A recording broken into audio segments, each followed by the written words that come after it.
Uhuru. I'm Akilé Anai. I'm the Director of Media and Communications for the Uhuru Movement. Uhuru comrades, I'm Dr. Mariah, Promotions Manager and volunteer at Black Power 96 Radio, bringing the voice of our community to this panel. Uhuru, and I'm Solyana, your very own managing editor for the Burning Spear newspaper. Period. And you are now tuned in to One Africa Worldview Podcast, the weekly news podcast bringing you revolutionary analysis on the day's top headlines. This show is a program of Burning Spear Media and is aired on the Burning Spear TV YouTube channel and Burning Spear Media Rumble. We need you to help fight back against censorship by sharing this show far and wide and subscribing to our channels. We are less than 2,000 subscribers away from our 15,000 subscriber goal. So we know we can get there by the end of this month with your help. Trust me, if you're just getting here, we have the courage to have the tough discussions that this government and world colonial powers are trying to keep you from accessing. We sum up everything from the African internationalist perspective, a theory developed by Chairman Amalia Shatella, leader of the Uhuru movement, which leads and centers the issue of colonialism and the colonial mode of production as the leading cause of war, poverty, genocide, oppression, exploitation that we experience all throughout the world. And today's show will be kicked off with our Whirlwind Weekly Update, then our primary objective, and concluded with For the Culture, where we're talking about the latest Netflix series, Forever, a Judy Blume novel reimagined by Mara Brock Akil. With that, let's check out the latest in the news Whirlwind Weekly Update. So, Liana, what do we have first? Right. So over the past few days, what's largely been dominating, the news cycle is the feud between Elon Musk and Donald Trump, right? Someone had called it a lover spat from what we talked about in the past, right? And though Musk had, reached the highest levels of the state through DOGE, or the Department of Government Efficiency, and this is essentially, the mechanism through which Trump allowed Musk to, decrease government spending by slashing a lot of publicly funded programs left and right. And so soon after Musk steps down from this role at DOGE, and then soon after the signing into law of what Trump and his cronies are calling the Big Beautiful Bill, their ire for each other bubbled over to the public scene through numerous tweets and, verbal shots that they were firing at each other through both social media and legacy media. And, Elon was talking about how Trump would never have won the election without his help. And, Trump shot back by threatening to destroy Elon's businesses by cutting the U.S.'s electric vehicle mandate, which was basically a bill that increased the production of electric vehicles, right? But what this turn of events has been, hiding is the more salient news that the U.S. and NATO is providing of both intelligence and equipment that led to what the media is calling, this audacious attack on Russia, this military feat that up to this point hasn't been seen, in military history, right? So on Sunday, June 1st, Ukraine targeted 5 Russian military bases. They ended up hitting 4 of those 5 under what they called Operation Spiderweb. And Ukraine claims to have wrought damage in the billions, I believe $7 billion worth of damages. And this has significantly harmed Russia's capacity for, sustained attack. And, from what Zelensky has been saying, Zelensky, the Ukrainian president, this is supposed to deter further action on the part of Russia, but this just sort of seems like a prelude to a third imperialist war from what we've seen. And so we have a video that actually sort of breaks down how Ukraine was able to do this, logistically. Ukraine called it Operation Spiderweb. It claimed over 100 drone attacks on military targets across Russia. The media called it audacious, and this was an extraordinary, unprecedented attack on Russia. Let's look at what Ukraine did on June the 1st and how it was done. Russia says air bases in 5 regions were targeted, but the planes were only damaged in 2. Ukraine says 4 bases and 41 military aircraft were hit, and BBC Verify has found evidence of attacks at these 4 bases, one of them thousands of kilometers from Ukraine. As for what precisely was targeted, President Zelensky says the drones were aimed exclusively at military targets, specifically the equipment used in strikes against Ukraine. Audacious, right? Well, let's talk about our environmental warfare, and because that's exactly what toxic targeting of the Black community is. And right now, recently, there's reports that's coming out that Elon Musk's Tesla plant over in Memphis, Tennessee, has released over 2,000 tons of toxic fumes into the air right there, right next to our working class African communities. And y'all, this isn't just a minor incident. This is an industrial assault. Chemicals linked to respiratory illnesses, cancers, birth defects, all that's being pumped right there into the air that our people breathe, the air that our people are breathing in their communities. While billionaires like Musk, they break in these profits and act like it's just the cost of what? Innovation? And because apparently the future isn't actually electric, it's just toxic and anti-Black. We cover this specific issue in the June edition of the Burning Spear newspaper, so you can check it out there. But this ain't new. Over in St. Louis, reports confirm that the Cold War in the 1950s and in the 60s, the U.S. Army actually secretly sprayed radioactive material over what was then known as the Pruitt-Igoe housing complex, which mainly housed poor and working class Africans, just happening over and over again without consent or any warning there. And for decades, families suffered from mysterious illnesses, miscarriages, and deaths, never knowing that the government was actually the one that, treated them like lab rats. And that's right, Black people were just used as test subjects in government experiments. And because why just colonize the people when you can experiment on them too, right? We have a video here that actually shows what's going on over there in Memphis. Let's check that out. In Memphis, Tennessee, Elon Musk's artificial intelligence company, xAI, opened a massive data center known as Colossus last year. The facility is next to historically Black neighborhoods and runs on 35 methane gas-powered turbine generators, which emit significant amounts of nitrogen oxide and other toxic chemicals.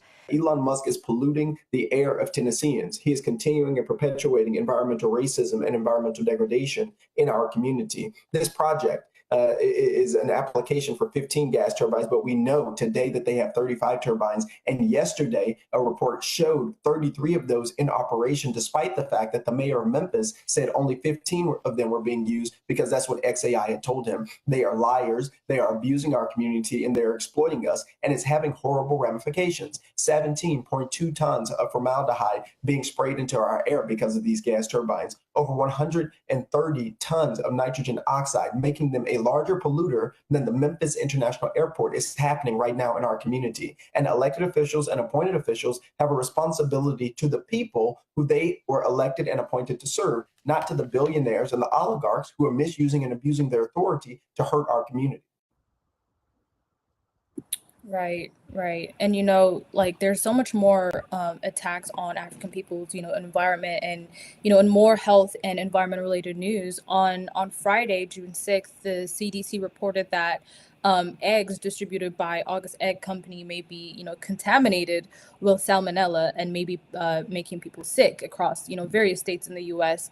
And data collected by investigators actually reported that a total of 79 people were infected with the outbreak. And this is from 7 different states, and about 21 have been hospitalized. And the report also did mention, though, the number of those actually infected and, may be higher since salmonella is like one of those diseases that you can get but recover without medical care. So the depth of this hasn't even really been, understood. And as of this past weekend, though, this particular brand of eggs have been recalled. However, there have been reports of a potentially more permanent environmental and health problem, in the form of forever chemicals. And forever chemicals are basically a group of, 6 types of chemicals known as PFAS. I'm not going to try to spell that out because it sounds very sciencey, but if you search up forever chemicals, it'll come up. And these are chemicals that do not break down in the environment naturally.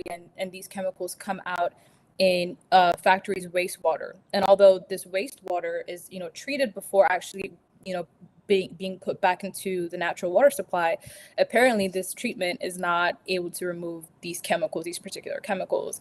And so a study that was led by researchers from Harvard and New York University, they found that forever chemicals were already contaminating the drinking water of up to 23 million people in the United States. And this isn't just, a risk to, people's drinking water either, because the sludge from this wastewater is also used as a cheap form of fertilizer. So farmers will use this, to feed animals. And so these chemicals are things that not only are we consuming, but the things that the animals that we eat are also, end up eating this. So like we're getting this from different sources. And, I'm not trying to fearmonger or anything, but just like, Comrade Mariah mentioned, these kinds of biological and environmental warfare that's inflicted on the earth is always the one that African people will always bear the brunt of under the system, because even before this attack, African peoples are, placed in these situations where they will always burn, will face the worst of these environmental attacks. And so, yeah. Yeah. And, I think when we look at environmental, attacks, we're looking at colonialism, especially when we talk about, we're getting into immigration and, how Mexican Indigenous people being, kicked out of their own land, and, being attacked by agencies like ICE, and, it's supposed to be real big and bad under the Trump administration, but we know this has been going on forever. And no pun intended.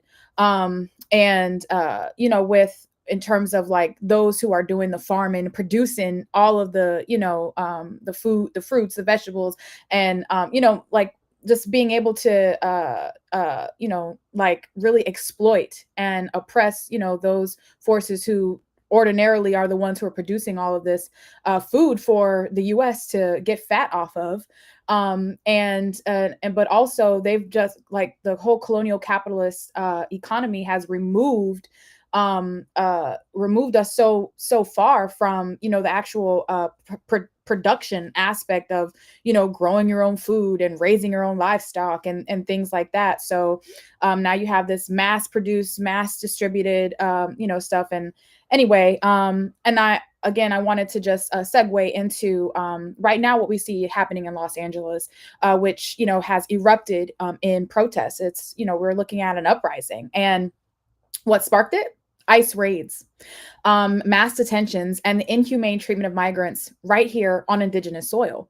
Thousands took to the streets after video had surfaced of ICE agents aggressively detaining undocumented residents, what they, characterized undocumented residents in South Los Angeles neighborhood.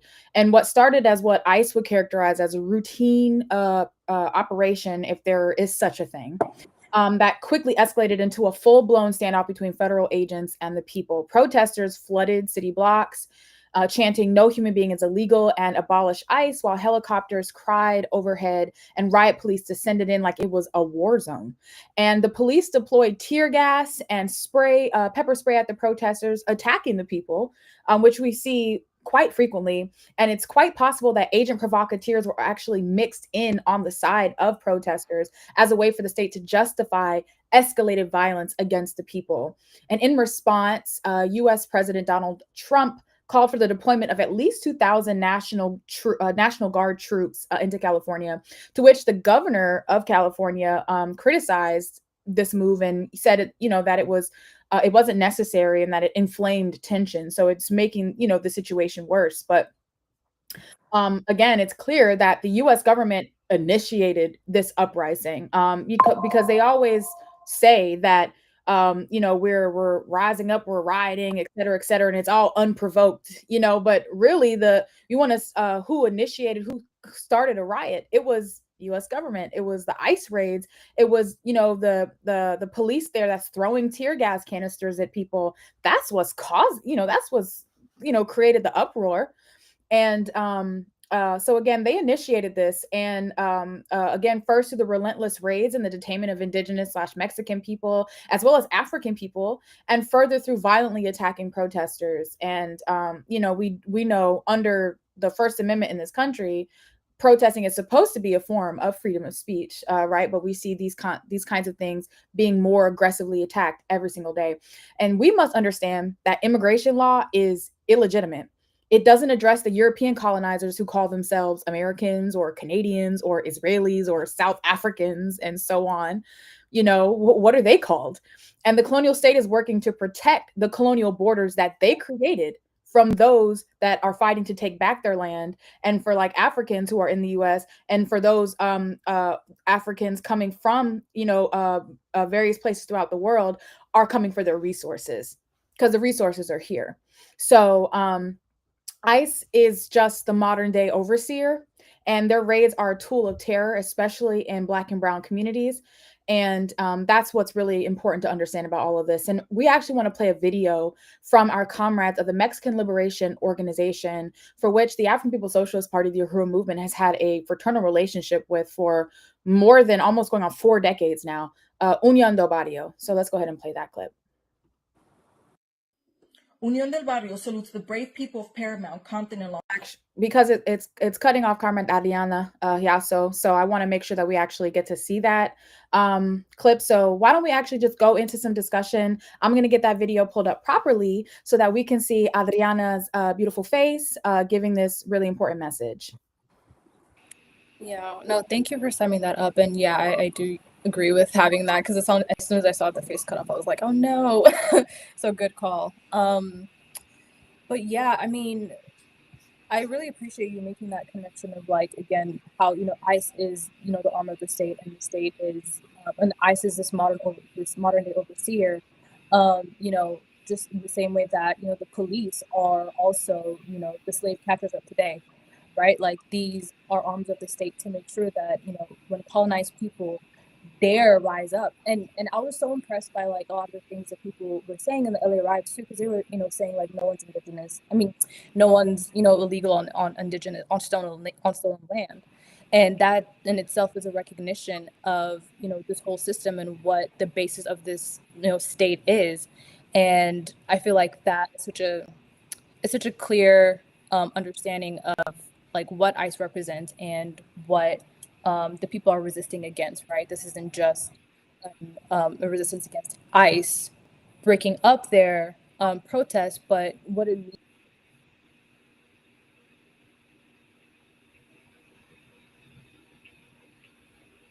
Did Solyana go out for you? I just want to make sure. Yeah. Okay, Solyana. All right.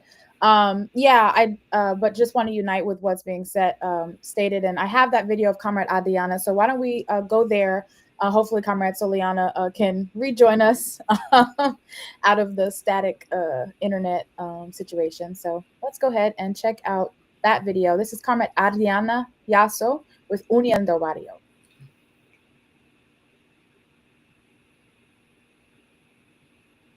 Unión del Barrio salutes the brave people of Paramount, Compton, and Los Angeles, and is proud to have participated shoulder to shoulder in driving the Border Patrol and the Los Angeles County Sheriffs out of our community. We will not accept living in eternal fear. We are not asking the repressive government for permission to struggle or apologizing for defending our families and communities. History is on our side. Today, more than ever, we have the moral authority and the universal right to defend our people from kidnappings and family separation. Yesterday, Saturday, June 7th, several community members informed us of a heavy presence of immigration agents near Home Depot and Paramount. They also informed us that there were many workers in the area surrounded by agents. Our comrades immediately posted the information on social media, and within half an hour, people began to protest the agents and defend the workers. When the more than 100 Border Patrol agents saw that hundreds of protesters were beginning to arrive, they began attacking them with tear gas and various other instruments of repression. Although a Department of Homeland Security helicopter landed to deliver more ammunition, the Border Patrol and the sheriffs were unable to defeat the people's resistance. What the agents didn't know was that the people weren't going to retreat and that they were going to fight back. They didn't count on the courage of the young people from that neighborhood and the community who fought against the officers for more than 8 hours. Minutes after 7 p.m., the Border Patrol agents and sheriffs were forced to withdraw from the scene, and we want to report that they left and did not kidnap any of our workers. The people fought back and defeated the agents. This is how you defend the working class. What has happened these days weren't acts of vandalism or crime. They were acts of resistance against the government that is kidnapping our fathers, our mothers, our wives, our husbands, our children. The people did it out of a deep love and sense of justice for our families and our people. During the resistance, the White House announced the deployment of the National Guard to the city of Los Angeles. Since the early hours of Sunday, June 8th, a strong military presence was documented in downtown LA. Trump and his fascist government want to impose a curfew and the Insurrection Act as a pretext for the suspension of all constitutional human and civil rights. After yesterday's brutal repression and the threat of the National Guard, Unión del Barrio, the Community Self-Defense Coalition, and the people did not give up and continue to resist. Today, there were several demonstrations in Los Angeles, and our comrades conducted community patrols throughout the city in search of ICE activity. We are committed to continue community self-defense and fighting against the repressive enemy. We have nearly 45 years of organizing experience and a legacy of resistance. Our struggle began when the first invaders set foot on our lands in 1492. If history has taught us anything, it's that the established politicians in power will not come out to confront ICE, the Border Patrol, or even fascist Trump himself. The only option left is to unite, organize, and defend our families and communities. Los Angeles, we must not forget that in California, we are the majority. We can fight back. After so many attacks, abuse, pain, and the people can and must rise with their heads held high. Without grassroots organization, the repressive state can defeat us. But as the famous slogan goes, the people united will never be defeated. Today, we announce the second phase of the community patrols for resistance and self-defense. We call on all people with legal status to patrol the streets of their neighborhoods to look for ICE presence. If you see them, take photos, videos, and send the material to Unión del Barrio so we can inform the public of ICE presence and remind the community of their constitutional rights. In the coming days and weeks, we will deliver materials, methods, and guides to different neighborhoods to detect and alert the public so they can defend themselves against immigration agencies. For now, we cannot defend entire cities, but we can defend ourselves in our own neighborhoods, house by house, street by street. We also call on the masses to join Unión del Barrio to consolidate our strength in the Southern California region with trained, disciplined, and cadres ready to confront what we all know is coming our way. Once again, we commit ourselves to the struggle for the defense and freedom of our people. If the fascists try to repress us, we will respond in every neighborhood, school, workplace, home, church, and in the streets. Not one step backwards. The fascists will not win. This is our land. This is our fight.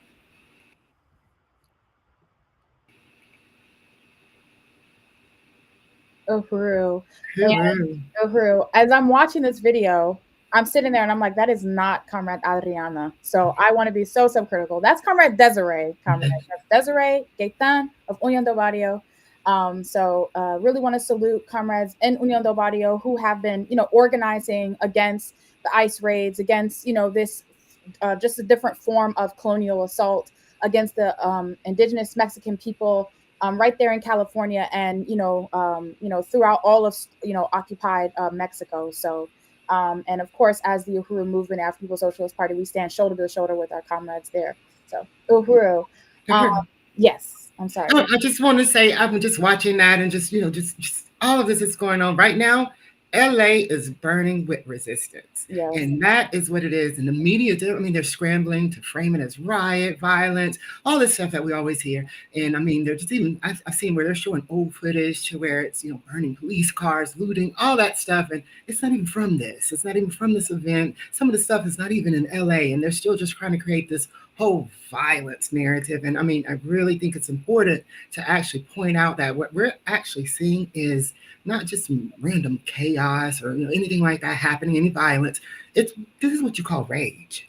And it's rage against these forced removals, rage against being locked in cages, rage against the government. It's just treating that border like weapons and people like pawns. This is just that resistance. And it's just amazing to see it going on right now. Yeah. What is the expectation for the colonized, for our people, for indigenous people to just lay down, roll over, die, that will no longer, has not ever been and won't be the response coming from our people.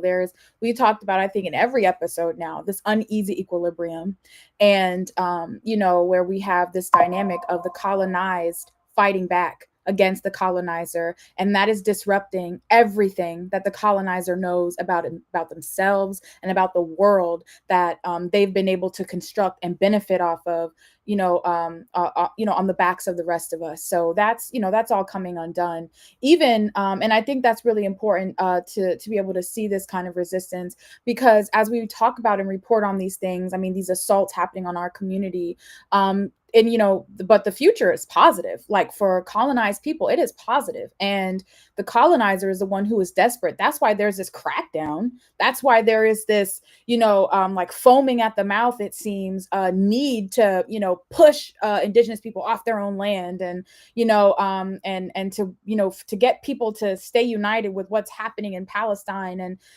to keep people like ideologically locked to supporting this social system. But which is why we see like the attacks on free speech and everything. But it's unsuccessful. And at the end of the day, they won't win. When I say they, I mean the colonizer won't win. This system won't win. The system that we're fighting for, the free and liberated, socialist system under the leadership of the African workers, colonized workers, of the world. That's the world we're creating, and the one that's going to be ushered in. And I know that we're going to talk a little bit more even about like the implications of Operation Spiderweb, which not the US thinking it's like in a Marvel movie or something, but but the serious, like, because first of all, Ukraine is not acting alone. And I know that's not a secret to anybody anymore. And it's, I want to just acknowledge that Chairman Amalia Shatella was the first person to like really come out and sum up what was happening with Ukraine and Russia as a proxy war against Russia.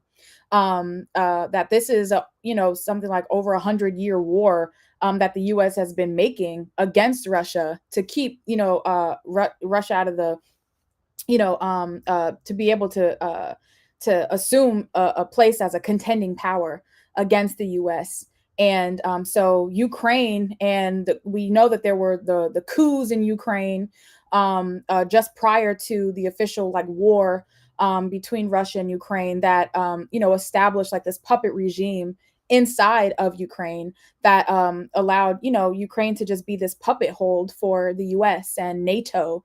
And so when we're looking at Ukraine launching this attack in Russia, what we're looking at is a real provocation of war by the US and NATO.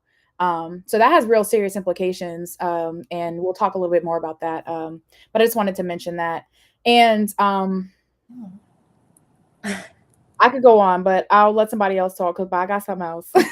No, yeah, I really, first of all, sorry I dropped off. My Wi-Fi just gave up on me, don't get Xfinity, okay? But anyway, I really appreciate what you said too. And what I really appreciate about the, Burning Spear media as well, is like that's the sort of news that we're going to cover, right? And this and Chairman was one of the first to call out what this war was like, before it happened, like as soon as it happened, like, and this is what the party got attacked for, right? Because if we look at the court documents, right, a lot of the things that was shown as proof of being spies for Russia is the fact that in 2014 when the whole coup happened in Ukraine, the party was like, yeah, like this is an example of how the US NATO alliance is attempting to push NATO further east, right? Antagonizing Russia, and then being surprised that Russia is going to see that as an act of aggression, like obviously. And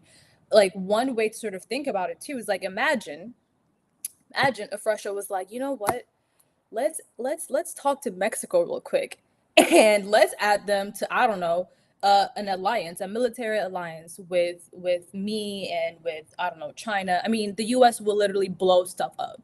Like, you know what I mean? And this isn't what's going to be contextualized when it's it's automatically going to be seen as a sort of righteous thing. And the media is going to cover that based from that perspective. And so we'll see these news, and this can even be connected to, this whole thing with the current, crisis that we're seeing in Palestine and Israel. Is it all goes back to October 7, right? But in reality, it goes way beyond that. Right? Where's the 100 years of oppression that Palestinians faced, right? Why were you not talking about the Nakba? Why are we only talking about October 7, right? And so it's this selective sort of history that we're telling, and the selective history is going to, obviously impact a lot of the ways that these events are understood, and people are going to have incorrect analysis of this issue, and and be on this wrong side of history, not to quote Obama or anything, but be on the wrong side of history, right? And so I just think it's important to talk about the history of colonialism, because it just undergirds all the system that we're living under, and informs the way that the colonizers have been conducting themselves in the world. And so I just wanted to make a note of that. Uhuru, well, this has been so good, the discussion around this, and we have to move on. But I want people to just also just be mindful of like the alerts that are coming out about salmonella and other food contamination, because it's not just for people who like poultry or meat eaters or things like that. They got the fruits and veggies too. Okay, there was cute salmonella outbreak and some cucumbers and some tomatoes within like the past couple weeks, and certain brands. So just make sure to look that up, and hopefully they still not selling it on these shelves. But so you're telling me even vegans ain't safe? Right, exactly. That's basically what I'm trying to say, is vegans are not safe. But I also wanted to highlight too the incredible work that the Uhuru movement does in producing fresh fruits, vegetables, right there in St. Louis, Missouri, where we're headquartered, with the Gary Brooks Community Garden, the One Africa, One Nation market that produces something like 1,000 pounds of fresh produce and just gives it out to the community for free. So just really powerful. Wanted to highlight that. And I'm also, you'll see some comments pop up, but we're going to have to jump right now into our primary objective. And over the past couple of episodes of the One Africa Worldview podcast, we have discussed this major development in St. Louis, Missouri, where our movement is headquartered. As previously reported, a tornado touched down in St. Louis on May 16th of this year and has absolutely devastated the Northside African community. And when I say devastated, I mean devastated. People have lost everything. People have to start from scratch, with their lives. And if you can imagine what that looks like. And for some of us, even in this meeting, we can, because we've been through similar events. But, this is a situation for Africans right now. And the media, no surprise, is silent. It's part of the cover-up, as the government orchestrates a Katrina-like response with sweeping gentrification initiatives going into effect. Rather than sending out, city cleanup crews to remove debris or electric companies to restore power right away, and the mayor, Kara Spencer, actually had told people initially, do not self-deploy. But had the people not self-deployed, then the community would still be like streets and stuff would still be cut off with trees and blown off roofs and things like that. It was the people that came out there with their chainsaws and whatever else it is that they had, came together and started moving that stuff out of the way. So but where's the city? Where's the city, the utilities that you pay for? Well, you pay for every single month on your bill. Where are these people? Where's the city deploying these forces to come into the community to remove that debris? And like I said, electric companies. I mean, it's always our community to be the last to have like power restored in the event of weather events like this. So, and we also saw them call for a curfew in North St. Louis. And what does that mean? Like, you got to be in your house by a certain point in time, even though the power's out. You got to be in your house at a certain point in time, or you're subject to arrest and harassment by the police. So police containment becomes the response, in a situation where the people are extremely vulnerable, have lost everything, don't know how they're going to eat or nowhere to sleep because they've just lost their house. So they called for a curfew. The city of St. Louis did. They deployed police command centers in like neighborhood grocery stores. And then they slapped people's homes with these red tags, which last week we actually had the African People's Education Defense Fund president, Onizane Shatella. She showed us what a red tag looked like. And in our episode last week, we were able to hear from actual residents from St. Louis who have been impacted by the tornado and the red tagging. We learned that people were given just 10 days to vacate their homes, and their property was being labeled condemned without an inspector even coming into them to give a proper assessment. So, and you have to think, these are people's homes. Like, their mortgages are paid off. Some of these are family homes. You know what I mean? Like, these are you've invested into this property, and not only is it gone, or your home is still there. Like, fortunately, your home is still there and you can make some repairs. And the city is just like, nope, we're, condemned. We're taking it away from you. This is your home, so this is, clearly this measure, the added measure. So after red tagging, telling people they had to go, what the city did to escalate its efforts, they started cutting off the power to those homes that they red tagged. So they're trying to get people out by any means. And the Uhuru movement held a protest actually at St. Louis City Hall, where they were able to actually confront the mayor, Kara Spencer, the same one who was like at a press conference after the tornado hit, crying and making it all about her. She was so emotional, she was so heavily impacted by emotionally, not practically speaking, over what had happened. And so in this video, you'll see Kara Spencer, just rattling off excuses and empty promises about power restoration. She reminds me of, what's that pig in the cartoons where he's like, that's not, he can't get his words out. Yeah. This is Kara Spencer. Here we go. Are you going to turn on the power for the residents to get out? Please let me talk. If you're going to give us talking bites, I don't want to hear it. I'm not talking about talking bites. Okay. The moment I heard you guys were asking questions, I left the meeting, redirected over here to directly communicate with you about it. It's important. And I want you to know that I talked to some impacted residents this morning. It was a coincidence. I know it's a big issue. We have taken the steps to ask Airmen to disconnect those houses that are on the red list. We know this is heartbreaking and adding trauma to an already traumatic scenario here. We need the lights back on. I have a copy of the permit here. It says roof is on the house, and then after the roof is on the house, that's when you turned off the electric. The government turned off the electric after a roof was on this person's house. We're here because we care about this issue, and we are. When is it going to be on?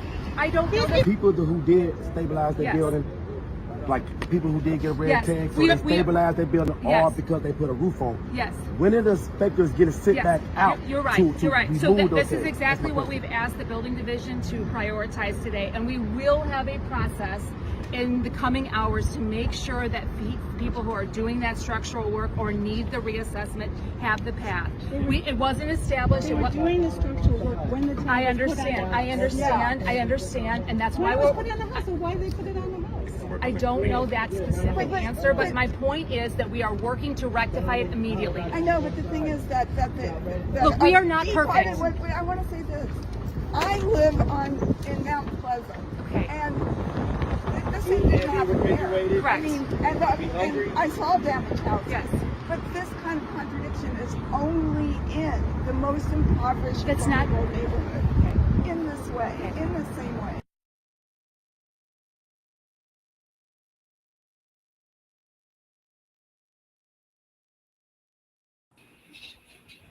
Wow. Yeah, just sputtering. Just did not have answers for the people in this direct confrontation. So I just want to salute the organizers who made that happen. And yeah. Yeah, I second that. I really, salute the comrades out there just telling like Kara, like how it is, like stating the facts, like this happened, like what are your answers? And not only was there no like answer, but it was as if like, this sort of admission of, I know this is traumatic and we're adding to this trauma. And it's like, like this, you're not addressing at all what's happening. And then, Chairwoman Penny is like, this is happening in a very specific localized area of St. Louis, right? The most impoverished area of St. Louis where African people are, right? This is systemic. She had nothing to say to that. And this is just such a, obvious move by the city of St. Louis to like, again, further displace Black residents from the city. And there's historical precedents, right? So from 2010 till now, the city's Black population has decreased by 17%. And this decrease is being characterized as an exodus, right? We're using biblical terms. That's how serious it is. This latest act by the city is attempting to contribute to that decline, right? And we can look at issues like the Pruitt ego from the 1950s and 60s that, Comrade Mariah had mentioned, which was a disastrous housing initiative by the city. The Team 4 Let-It Rot plan of the 1970s that, purposefully allowed the Northside African community to deteriorate. Or even as early as 1917 with the, East St. Louis race riot, where white citizens, ideologically aided by reports from the media, attacked the African community, indiscriminately stabbing, clubbing, lynching, and pushing an estimated 6,000 people from their homes. Then there was the development of the National Geospatial Intelligence Agency, which is, planted right in the heart of the Northside African community. So there's this continuum, this pattern of behavior on the part of St. Louis to systematically, again, enforce Africans out of St. Louis. All right, they're calling it the Pentagon of the West, but come on, let's call it what it is. It's a center for the U.S. to carry out imperialistic terror against its enemies. And it employs use of various surveillance technologies just to collect this geospatial data, giving them this precision for where to drop their next drone strike. And that's what they're doing this for. It's the intelligence agency is taking up 97 acres of land right in the middle of the Black community. Where else? And over 200 mostly African working class families were forcibly removed from this area just to make way for this center. And the city spent upwards of almost $130 million for clean tip and removal, resources that were never invested for economic development in the North Side. And even now, following the tornado, the money's just not coming in. And while the people were out clearing the debris, doing it themselves, setting up donation sites and taking care of members of their own community, there was this GEOINT Symposium held on May 18th to the 21st over in St. Louis. And it's described as the nation's largest gathering of geospatial intelligence professionals where industry leaders, government officials, and technology innovators will converge to explore the advancements shaping the future of GEOINT. And just to make everything even worse, the chairman actually pointed out recently that a strategic target for any power that the U.S. is warring would be the actual Pentagon of the West, and which this means the Black community faces the threat of this retaliation. And what does this really mean? It actually means that in the U.S., the proxy war with Russia using Ukraine, especially amidst the latest Operation Spiderweb, or with the U.S.-funded genocide against Palestinians.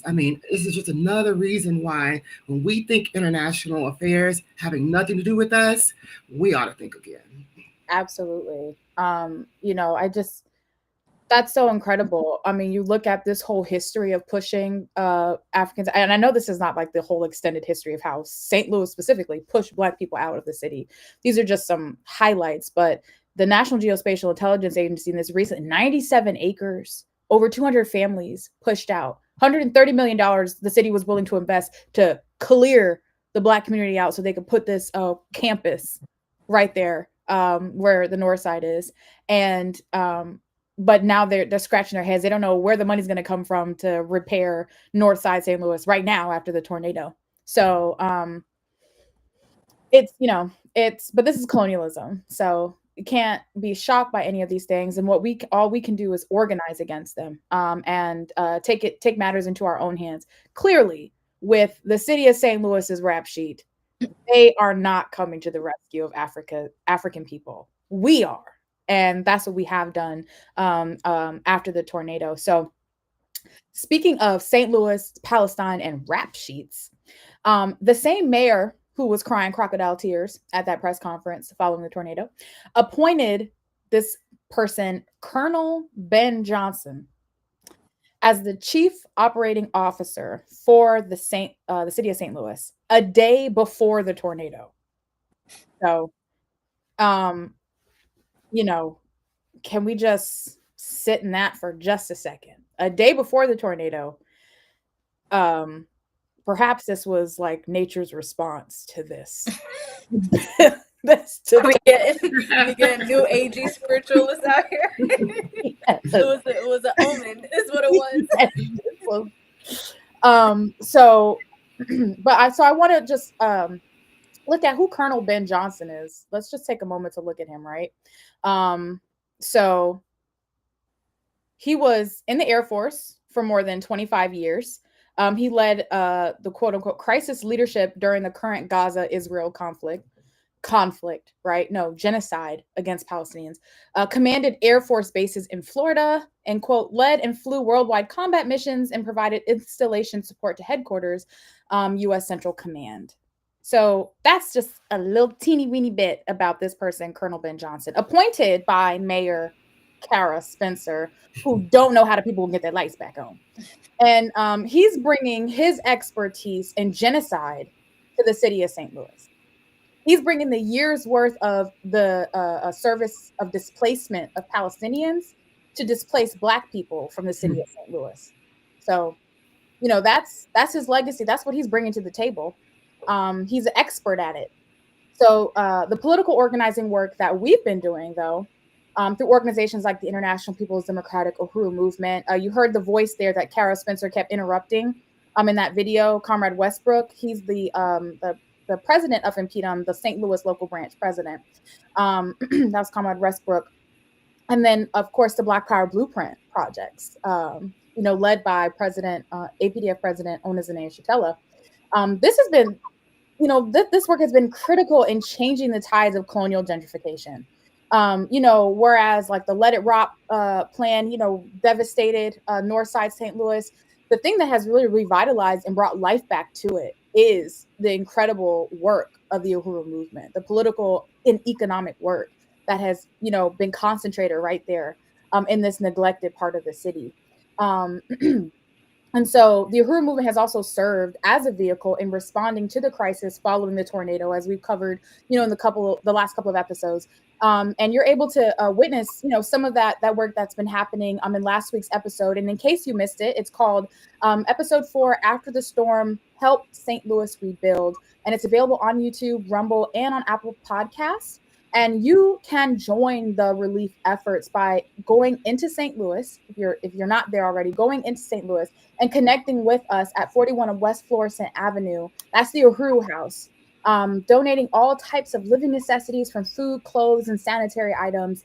I mean, you can also join the volunteer work days that are being organized there by the Black Power Blueprint. And if you can't physically be in St. Louis, consider donating to the relief fund at blackpowerblueprint.org/Northside Disaster Fund. This work is not over.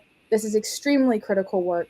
It's not just a work in the sense of immediate relief for those who have been devastated by the tornado, but it's political work to push back gentrification, to push back this colonial assault that's being made on African people, and especially not a coincidence where the African People's Revolutionary Party, their party, their organization, right, is there on the ground.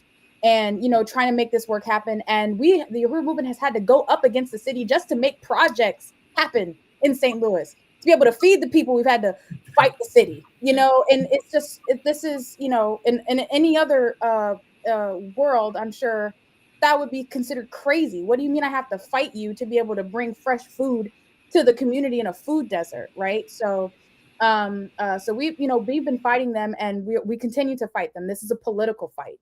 That we're, encouraging people to participate in by going into St. Louis, by, helping out with the disaster relief efforts. So, and just to close out this segment, I want to acknowledge our friends over at Due Dissidence, who sent in this video for last week's show. Due Dissidence is another podcast, and they sent these encouraging words for the program that we had done, and just wanted to make sure that our audience, the viewers, were able to see this. So let's go ahead and roll that. Hi, everyone. Keaton and Russ here from Due Dissidence. We hope the Radiothon is going well, and we just wanted to say a quick hello and express our support for the Black community of St. Louis, and shout out the Black Power Blueprint for its amazing community work, which we look forward to highlighting as part of our upcoming documentary film to be produced in St. Louis later this summer. Go to blackpowerblueprint.org to contribute to their disaster recovery projects, as well as their ongoing efforts to promote economic empowerment and self-determination for St. Louis's Black population. Thanks for watching, and we'll see you guys later this summer. Uhuru. So thank you to our comrades over at Due Dissidence. And just to answer Comrade D.L. Sendero, the Uhuru House survived the tornado. Yes, it did suffer some damages, as well as some of the other Black Power Blueprint projects. So that's also among, the projects that we have to rebuild. But fortunately, the overall building is still standing, still a beacon for the African community right there in St. Louis.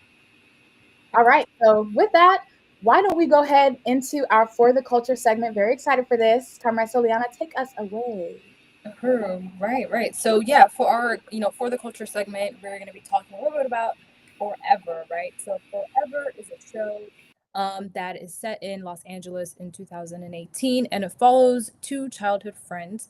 One is Keisha Clark, a high school track star and an academically skilled girl who was raised by a single mom, and Justin Edwards, who's also a student athlete, a basketball player specifically, from a rather well-off family. Now, they knew each other when they were in elementary school, but then they went to different schools for most of their preteen/early teen years. So it wasn't until much later when they were both juniors in high school that they meet again and then they reconnect, right? So the show deals with that storyline, and it deals with the, real everyday things like the awkwardness of first getting to know each other, or getting to re-know each other, the awkwardness of the, first time you lose your virginity, but it's also, juxtaposed with real challenges they face as, Black African teenagers under the colonial capitalist system, right? So you see things like Justin's mom be super overprotective over him because she's, damn near fears for his life every time he steps out of the door. You see Keisha's mom juggle multiple jobs just to put Keisha through school.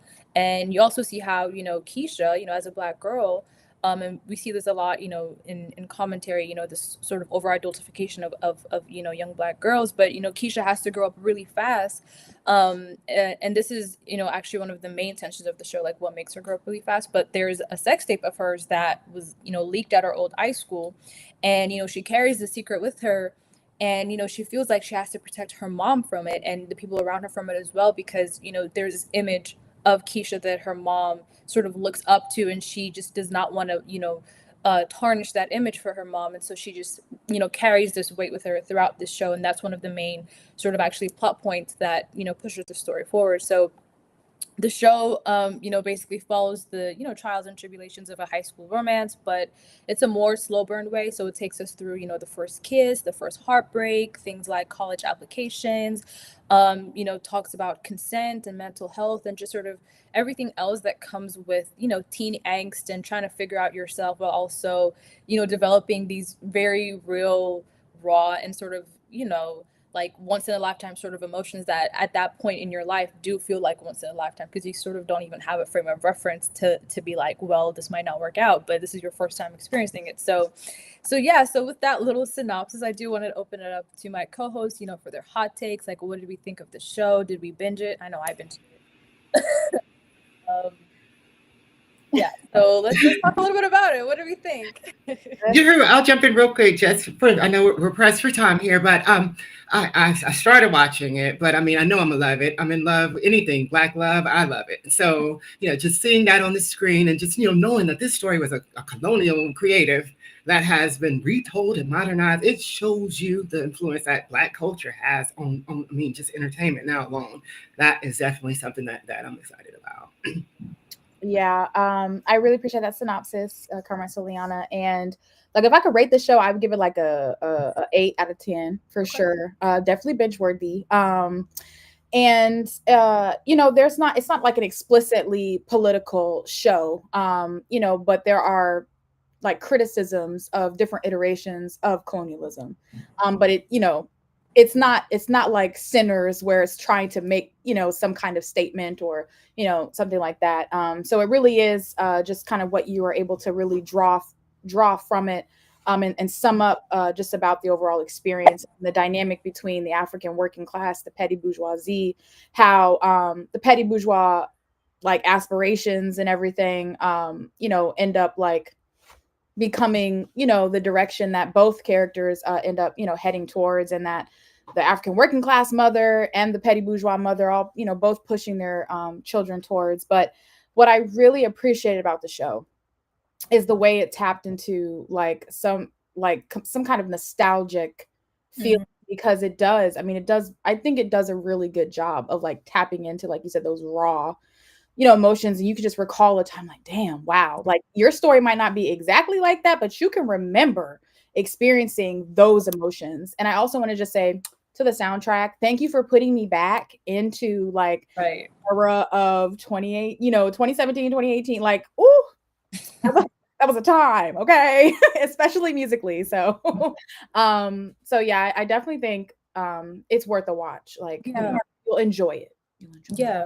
Yeah, and it overwhelmingly, I think, like received positive or like reviews from what I saw on Twitter. Well, I don't know how seriously you would take Twitter, but like it was positive, and it was already like I think renewed for season 2. So that's that's fun, and yeah, I just kind of also appreciated, like you mentioned about like the rawness of what they're feeling. Like I liked how the show sort of took what these teenagers were feeling like earnestly, right? So it wasn't trying to like sort of make fun of them for feeling this way or like belittling them, like saying like these kids don't know what they're doing. Like it wasn't sort of like that. And I don't know if others felt this way too, but like watching it, I thought the teens were like precocious in a lot of ways, like way beyond like they're I feel like they're